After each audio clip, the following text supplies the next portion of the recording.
Help support the companies that support our community.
After I got it turned, I ran through a couple of grits with dry sandpaper, and then I switched over and used the Howard's Beeswax to wet sand it up to 600.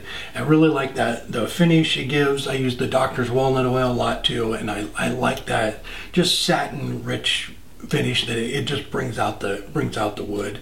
So I went ahead and sanded up to 600 with that, and then with a foam brush I applied the same finish to the little spikes on top. So it got down in all those little grooves. The foam brush works great. And then I flipped it over and sanded off that little nub at the bottom. But super happy with this piece. It's just a beautiful piece of wood. I like the way it came out. I got this piece from Worldwide Burls. I'll put a link down below in the description to his Instagram page, and he does daily auctions for wood, and he has some just beautiful stuff, so go check that out. It's 6.5 inches tall and 5.5 inches in diameter.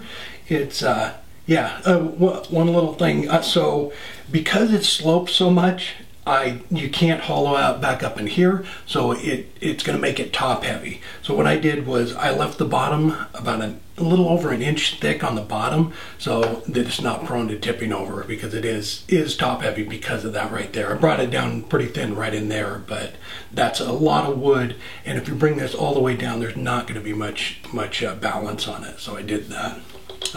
Couple things. We have the Craft Festival coming up on the 30th of January, so we got that's all lined up again. I'll put a link down below to the website, and they've got some new people on there doing different things, glass blowing, and so some cool stuff. I did put this piece up on Etsy, so on your way out, please stop by the gift shop. The link is in the description. I have that one up for sale. What else did I think that was about it. Oh, I have if you're interested in seeing any tools or anything, I have affiliate links down below in the description for those as well. All right, I hope you enjoyed the video. If you did, I did another piece similar to this, so go check out this video here. I did a lidded box out of it, and that one down there, well, that's just a cool project. All right, have a great week.